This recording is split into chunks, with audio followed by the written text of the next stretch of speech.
Hi, this is Chip Browne, coming to you live from Linden, Utah. Tonight I want to talk a little bit more about this topic of marriage. We've talked a little bit about what is it? What is marriage? What was it?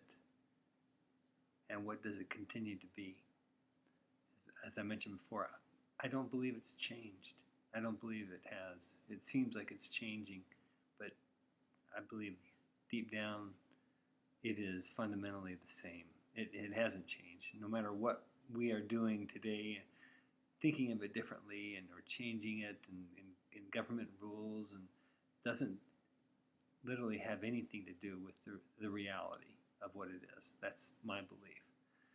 I believe that marriage really, in fact, I don't even like using that word marriage, because it seems like it's such an overworked word. The word has so many connotations in different contexts.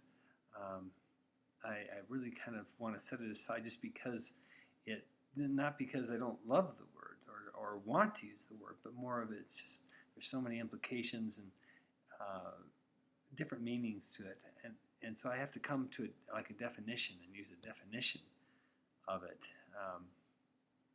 And so what would we use to define that? And what phrase or term would we use to describe marriage that's different than using the word marriage?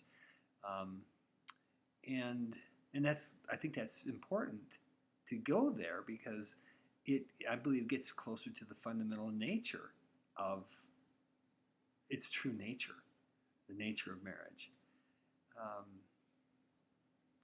I believe it has something to do with the fact, or with the reality, that male plus female combined form the fundamental or the atomic aspect of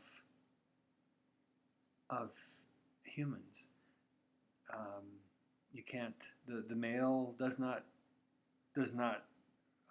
cannot stand alone atomically. The female cannot do the same. But the combination of the two, when put together, male plus female, form an atomic combination that represents the species, or it's the fundamental depiction or representation of our gender, of our species, or of any species, actually. I believe it's significant in that way. In fact, I believe that this combination of male and female represent, to an extent, is a representation of the original creators of us. I believe it was a combination of male and female that created us.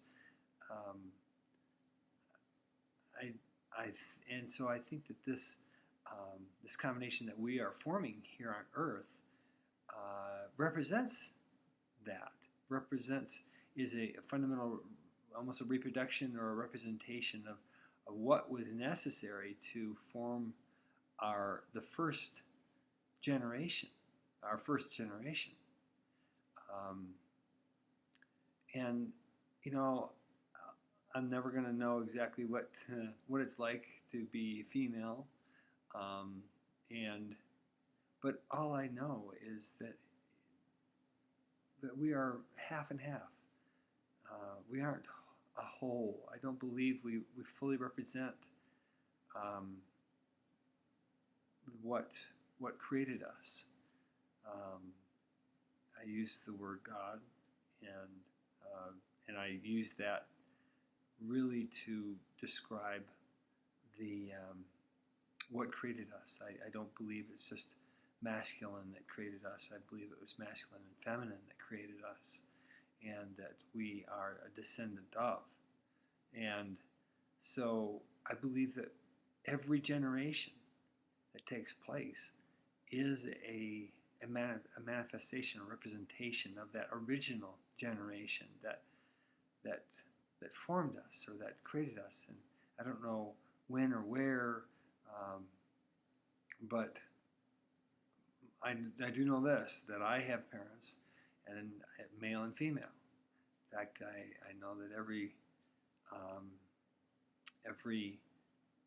person, every human being who's being created have parents, male and female.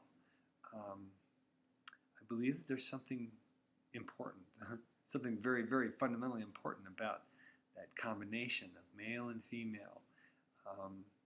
And I believe that it's tied to our reason for being here.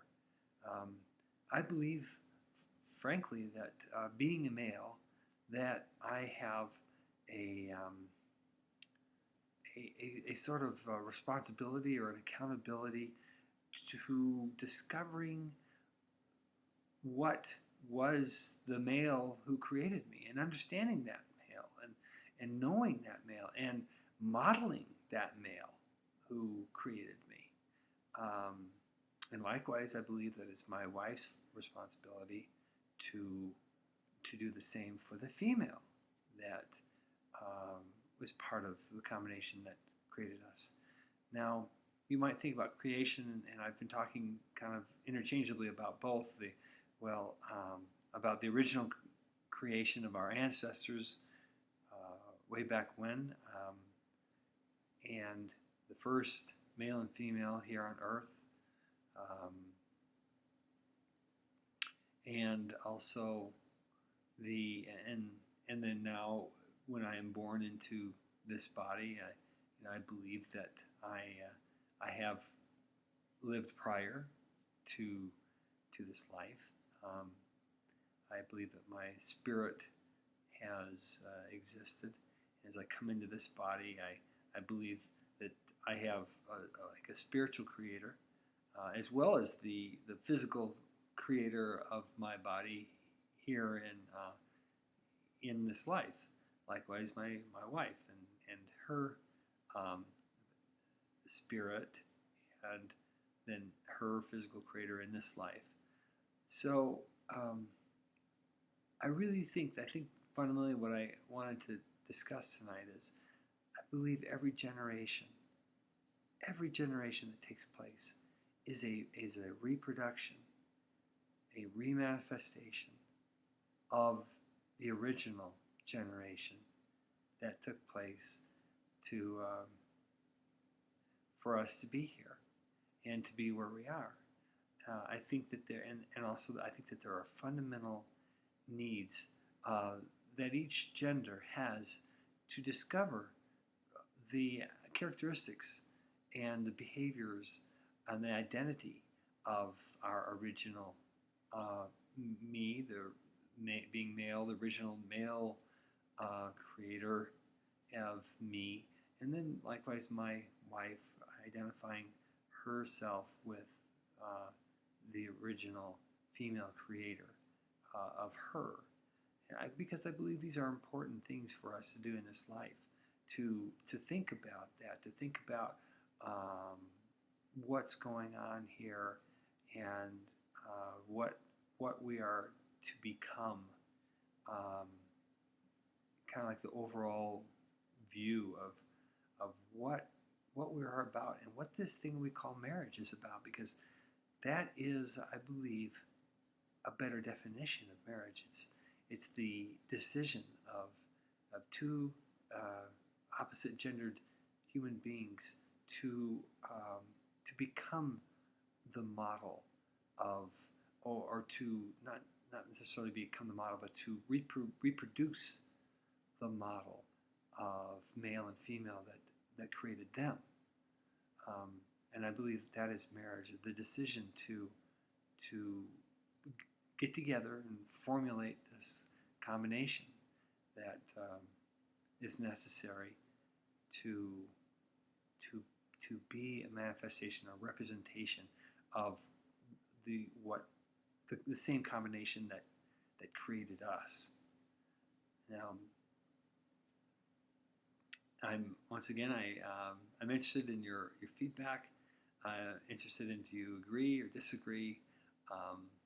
I'm really wanting to get very clear on what this thing we call marriage is all about, and what we are, how we can be certain that we understand it and understand our roles as man and woman, and the importance of this marriage, and of honoring it, and holding it, and just understanding the commitment that we're making, becoming husband and wife. So thank you again. I look forward to your comments, and I'll talk to you soon. Good night.